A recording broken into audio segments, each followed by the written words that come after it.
Welcome you all in this channel. तो बच्चों, आज की वीडियो में हम क्या सीखेंगे? आज हम करने वाले हैं क्लास 2 का चैप्टर एयर। ये ईवीएस का चैप्टर है, तो चलो विदाउट डिले अपने वीडियो को स्टार्ट करते हैं। ठीक है, एयर चैप्टर है क्लास 2 का, तो चलिए स्टार्ट करते हैं। Hello, I am John watching a football match. तो एक बच्चा है, वो बोल रहा है कि मैं जॉन हूँ और मैं फुटबॉल का मैच देख रहा हूँ ऑन द टीवी। देखो यहाँ पर तुमको टीवी नज़र आ रहा है ना, देखो यहाँ पर टीवी नज़र आ रहा है और यहाँ पर ये बच्चा तुम्हें जॉन नज़र आ रहा होगा। ठीक है, तो बच्चा क्या कह रहा है? हेलो, आई एम जॉन, मैं जॉन हूँ। I am watching a football match, और मैं फुटबॉल का मैच देख रहा हूँ ऑन द टीवी। कहाँ देख रहा हूँ बेटा? टीवी पर देख रहा हूँ। चलिए आगे चलते हैं। What do you see in the picture? अब भाई तुम इस पिक्चर में क्या देखते हो? What do you wonder about the things happening in the picture? और तुम क्या सोचते हो कि इस पिक्चर में क्या क्या हो रहा है? राइट, मेन चैप्टर की तरफ चलते हैं। अब यहाँ पे granny what are you doing? अब ये जो बच्चा है ना, ये अपनी दादी से पूछ रहा है, अपनी ग्रैनी से पूछ रहा है। ये जो बच्चा है, ठीक है, ये अपनी दादी से पूछ रहा है कि granny what are you doing, तुम क्या कर रही हो? Come and watch the football match with us. तो ग्रैनी आओ और आप हमारे साथ फुटबॉल का मैच देखो। तो दादी क्या जवाब देती है? Wait let me finish my exercise, कि बेटा थोड़ा इंतज़ार कर, मुझे मेरी एक्सरसाइज को फिनिश करने दें। अच्छा ठीक है। Use what makes you stay that visible thinking routine which are, ठीक है, उसको आपको यूज़ करना है।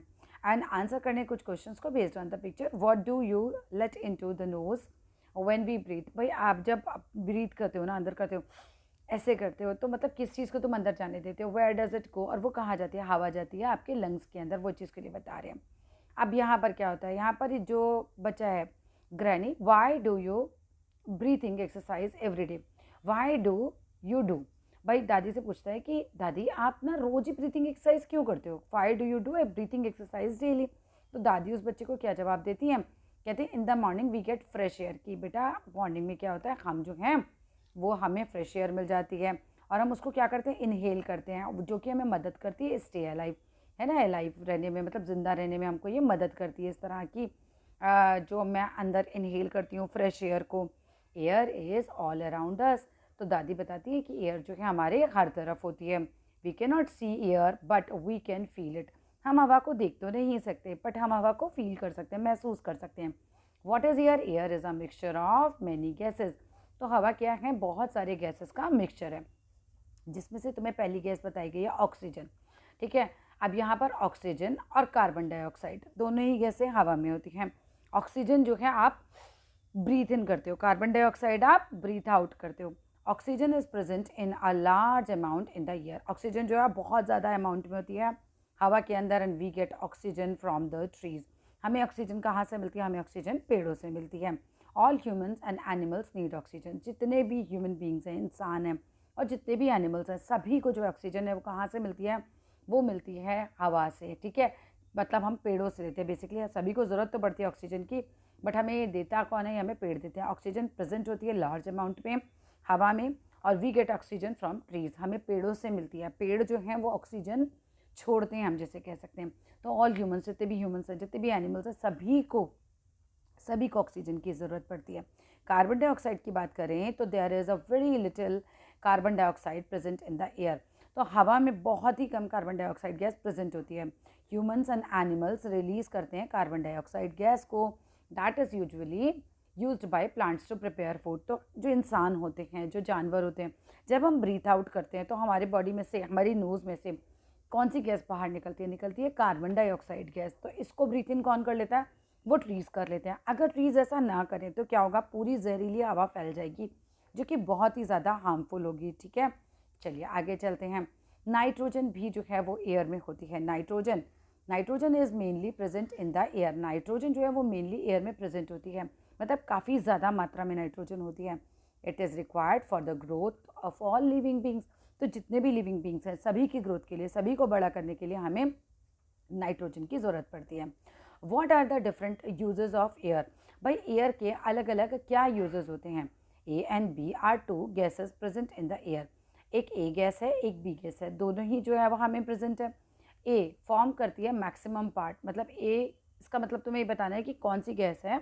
ए, है ना, जो मैक्सिमम पार्ट जो है वो फॉर्म करती है। एंड बी फॉर्म करती है मिनिमम पार्ट, बी सबसे कम होती है। Name the gases A and B. ये तुम्हारा होमवर्क है। चलो आगे आते हैं। What would happen if plants do not get carbon dioxide? Plants ही मर जाएंगे, सर्वाइव ही नहीं कर पाएंगे। जैसे तुम ऑक्सीजन के बिना सर्वाइव नहीं कर सकते हो, वैसे ही प्लांट भी कार्बन डाइऑक्साइड के बिना सर्वाइव नहीं कर सकते। इनहेलिंग का मतलब क्या होता है? इनहेलिंग का मतलब तुम्हें याद दे रखा है, टू ब्रीथ इन। इसको कहते हैं इनहेल करना, मतलब सांस अंदर की तरफ भरना। ठीक है, आगे देखते हैं। Make a wild wind chimney. आपको एक विंड चिमनी बनानी है विद नेचुरल मटेरियल्स के साथ जो भी प्रेजेंट है अराउंड यू। विंड चिमनी बनानी है, जो भी मटेरियल तुम्हारे आसपास हो बिल्कुल नेचुरल मटेरियल से बनाना। ऑब्जर्व करो that different kinds of sounds it produces, कि ये डिफरेंट डिफरेंट काइंड्स प्रोड्यूस करते हैं। Find out how a chimney produces sound. ये पता लगाओ कि चिमनी साउंड कैसे प्रोड्यूस करती है। शो करो your wind chimney in the class, और फिर जो तुमने बनाई हो उस विंड चिमनी को अपनी क्लास के अंदर भी तुम्हें शो करना है। अब यहाँ बात करते हैं causes of air pollution. Air pollution के कारण क्या होते हैं, क्यों होता है एयर पॉल्यूशन, गंदगी क्यों फैलती है हवा के अंदर। अब यहाँ पर एक बच्चा है, बच्चा क्या कह रहा है अपनी दादी से, I can't see anything grandma, दादी मैं कुछ नहीं देख पा रहा हूँ। This place look so hazy, और ये जो जगह है ये बहुत धुंधली है, हेजी है, मुझे नज़र ही नहीं आ रहा है साफ साफ। तो दादी उस बच्चे से कहती हैं, oh dear it is because of the smoke. तो ऐसा क्यों हो रहा है? क्योंकि यहाँ पे बहुत ज़्यादा स्मोक है, यहाँ पे बहुत ज़्यादा धुआं है, कमिंग फ्रॉम व्हीकल्स। और ये धुआं कहाँ से आ रहा है बेटा? व्हीकल्स से आ रहा है ना। सड़क पे जो चलते हैं, कार है, बस है, कुछ भी जो भी व्हीकल्स, मोटर बाइक है, तो इस सब से धुआं जो निकलता है इसकी वजह से बहुत ज़्यादा वहाँ पे स्मोक हो गई है। व्हेन स्मोक एंड अदर, जब स्मोक और दूसरे हार्मफुल गैसेस जो हैं मिक्स हो जाते हैं विद एयर में, मतलब हवा के अंदर वो मिक्स हो जाते हैं नेचुरली और बाय ह्यूमन एक्टिविटीज़ के कारण, they cause harm to all living beings, तब ये सारी लिविंग बींग्स को बहुत ज़्यादा नुकसान पहुँचाते हैं। भाई देखो, जब स्मोक है और दूसरे हार्मफुल गैसेस हैं, जब वो मिक्स हो जाती हैं हवा के अंदर, तो वो इंसानों को और जितने भी दूसरे लिविंग बींग्स हैं सभी को बहुत ज़्यादा नुकसान पहुँचाती हैं। द एयर बिकम्स अनक्लीन, इससे हवा जो है बिल्कुल अनक्लीन हो जाती है, मतलब ख़राब हो जाती है, गंदी हो जाती है, अनहेल्दी हो जाती है।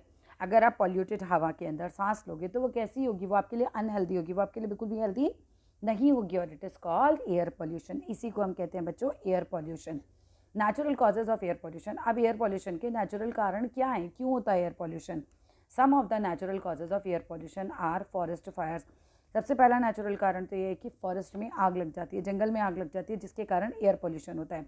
इरप्शन ऑफ वॉल्केनो, वॉल्केनोज फट जाते हैं, इरप्ट हो जाते हैं, है ना, जिसे हम ज्वालामुखी भी बोलते हैं। तो उसकी वजह से धरती के अंदर से ऐसे आग से निकलती है, उसकी वजह से भी बहुत ज़्यादा एयर पॉल्यूट होती है। एंड डस्ट स्टॉर्म्स, जो धूल से बड़े हुए स्टॉर्म्स, तूफान आते हैं, है ना, आंधी आ गई, तूफान आ गए, तो उसकी वजह से भी बेटा बहुत ज़्यादा एयर पॉल्यूट हो जाती है।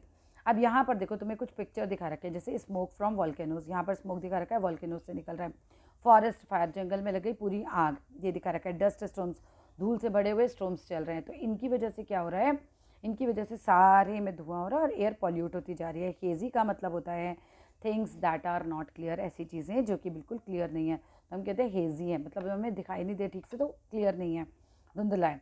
Human activities that cause air pollution, इंसान की वो एक्टिविटीज़ जिसके कारण होता है air pollution.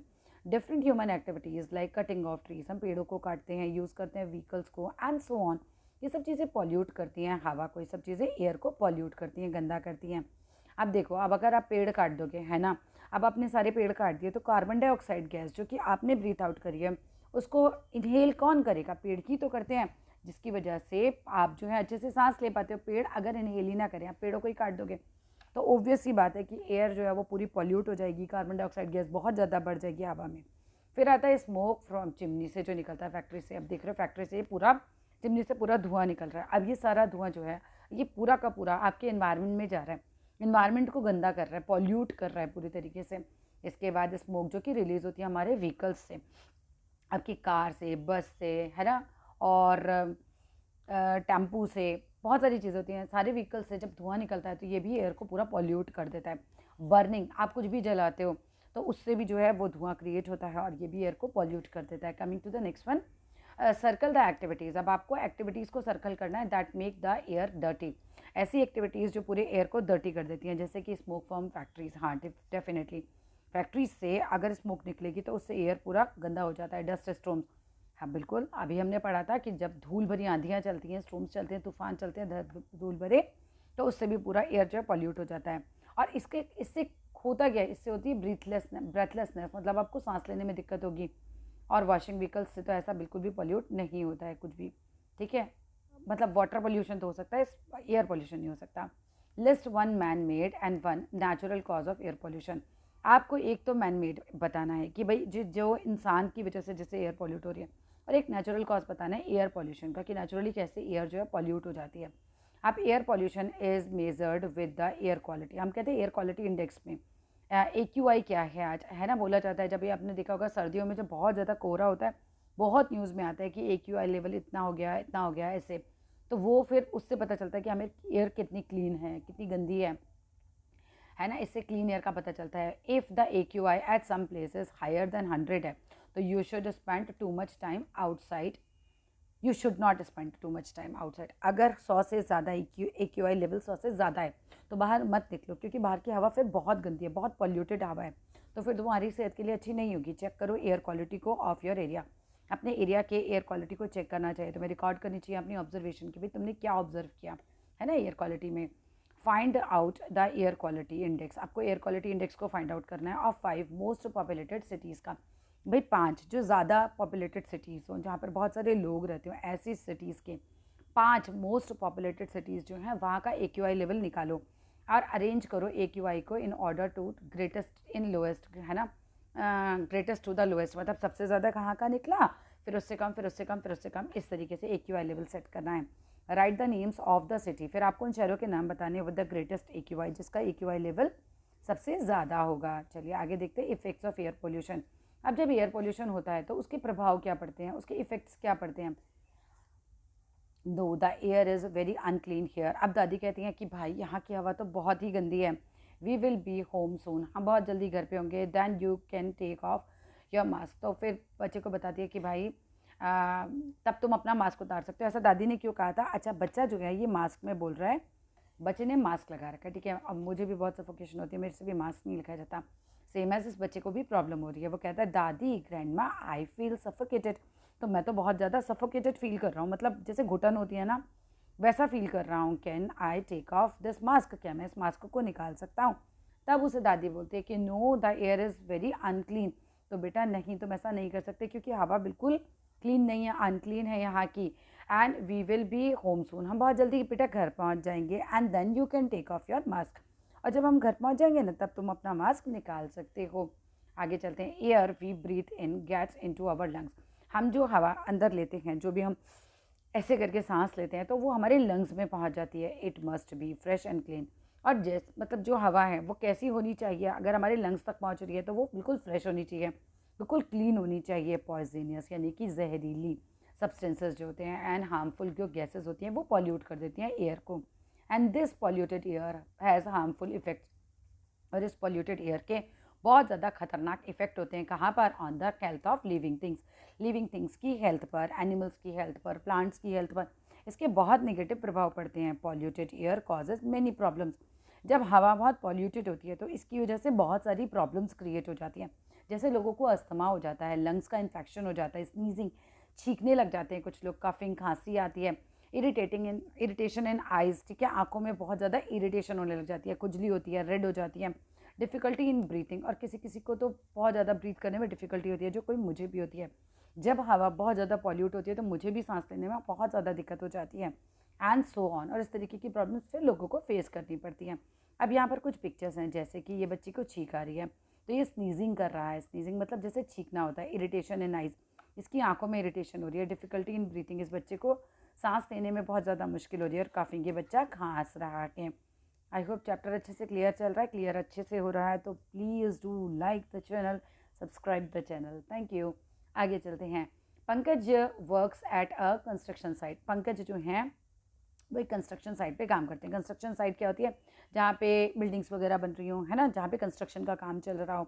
Right one cause of air pollution, तुम बताओ एक कारण एयर पोल्यूशन का वहाँ पे जहाँ पे पंकज काम करता है, ठीक है। And that can affect his health, और ये चीज़ उसकी हेल्थ को बहुत नुकसान पहुँचा सकती है। What are some harmful effects of smoke, कुछ हार्मफुल इफेक्ट्स बताओ स्मोक के, धुएं के, जो कि निकलता हो फ्रॉम व्हीकल्स, व्हीकल से निकलने वाले धुएं के, हमें कुछ हार्मफुल इफेक्ट्स आप बताइए। सफोकेटेड का मतलब होता है टू फील अनकंफर्टेबल, आप जब बहुत अनकंफर्टेबल फील करते हो, है ना, it becomes difficult in breathing, आपको सांस लेने में दिक्कत आने लगती है, तो इसी को हम कहते हैं सफोकेशन हो रही है, मुझे घुटन हो रही है, ठीक है, इसी चीज़ को बोला जाता है। आगे चलते हैं। What do people usually cover their Why do people usually cover their faces in areas where there is smoke in the air? भाई ऐसी जगह जहाँ पर हवा में स्मोक होती है, धुआं होता है, तो लोग अपनी नाकों को कवर क्यों कर लेते हैं? इसीलिए क्योंकि पॉल्यूटेड एयर उनके अंदर ना जाए। ठीक है, प्लांट करना है एक सैपलिंग को, छोटा सा पौधा, ऐसे छोटू सा पौधा को आपको लगाना है इन योर होम, अपने घर में और योर नेबरहुड। आप अपने आसपास भी लगा सकते हो। क्लिक करो पिक्चर उसकी सैपलिंग की जो आपने लगाई हो on the 25th day of every month, मतलब हर महीने 25 दिन बाद पौधा कितना बढ़ता है ये हमें देखना है एंड पेस्ट करना है इन पिक्चर्स को अपनी स्क्रैप बुक में। ठीक है, ये एक्टिविटी आपके लिए। अब यहाँ पर देखो बच्चा क्या कह रहा है, कीपिंग द एयर क्लीन। ठीक है, बच्चा कहता है granny what can we do to reduce pollution? दादी हम क्या कर सकते हैं कि पॉल्यूशन जो है वो कम हो जाए, वो रिड्यूस हो जाए? तो दादी कहती है John we need to plant more and more trees. तो दादी बच्चे को समझा रही है कि बेटा जॉन हमें ज़्यादा से ज़्यादा पौधे लगाने चाहिए। जब हम पौधे लगाएंगे तो डेफिनेटली वो सारा गंदगी जो होती है, पूरा कार्बन डाइऑक्साइड को ऐसे ब्रीथ इन कर लेते हैं, तो सारी गंदगी तो फिर वो अपने अंदर संभाल लेते हैं और एयर हो जाती है बिल्कुल क्लीन। तो हमें ज़्यादा से ज़्यादा पौधे लगाने चाहिए। मेन तो इस चैप्टर में जो तुम्हें समझाया जा रहा है वो यही समझाया जा रहा है। Air is really important for all living things. हवा जो है बहुत इंपॉर्टेंट है सभी लिविंग थिंग्स के लिए। It is important to keep the air clean. ये बहुत इंपॉर्टेंट है कि हम हवा को साफ रखें। There are different ways to keep the air clean. बहुत अलग अलग तरीके हैं जिससे आप हवा को साफ रख सकते हो अराउंड अस, हम अपने आसपास। ठीक है, बहुत सारे तरीके हैं जो अपने आसपास की हवा को हम साफ रख सकते हैं। यूज़ करो कारपूल। कारपूल का मतलब होता है कि एक ही कार में आप कई लोग एक साथ जाइए। जैसे कि मान लीजिए आप, आपके पड़ोसी लगभग सेम ही जगह पर अगर वर्क करते हैं तो आप कारपूल कर सकते हो, एक साथ आप लोग वहाँ पर जा सकते हो। यूज़ करो मोर पब्लिक ट्रांसपोर्ट को, जितना ज़्यादा हो सकता है बस को और ट्रेन को यूज़ करो, पब्लिक ट्रांसपोर्ट को यूज़ करो। इससे क्या होगा, एक बस में 30 लोग जा सकते हैं तो 30 कारें नहीं चलेंगी। 30 लोग बस में अगर एक में चले गए तो एक ही बस का पोल्यूशन होगा, 30 कारों का पोल्यूशन बच जाएगा। समझ रहे हो? डिस्पोज ऑफ करना है गार्बेज को। गार्बेज को आपको कैसे डिस्पोज ऑफ करना है, मतलब सेग्रीगेट करके। ठीक है, कि गीला सूखा दोनों कचरा अलग अलग होना चाहिए। जो रिन्यूएबल है वो अलग होना चाहिए, जो नॉन रिन्यूएबल है वो अलग होना चाहिए। प्लांट करो मोर एंड मोर ट्रीज। ज़्यादा से ज़्यादा आपको पौधे लगाने चाहिए। यहाँ पर कारपूल का तुम्हें मतलब दे रखा है यूजिंग द सेम व्हीकल, है ना, सेम व्हीकल यूज़ करना है हमें बाय 2 और more people if they are going to the same place. अगर वो सेम प्लेस पे जा रहे हैं तो फिर 2 से ज़्यादा लोगों को, 2 या 2 से ज़्यादा लोगों को सेम ही व्हीकल को यूज़ कर लेना चाहिए। आगे चलते हैं। सजेस्ट करो some measures to control air pollution. अब कुछ तरीके बताओ जैसे कि तुम एयर पोल्यूशन को कंट्रोल कर सकते हो। Why should we set up factories in the cities, why should we not set up? देखो, पहला कि हम एयर पोल्यूशन को कैसे कंट्रोल कर सकते हैं, हम ज़्यादा से ज़्यादा पेड़ लगा सकते हैं, हम कारपूल कर सकते हैं।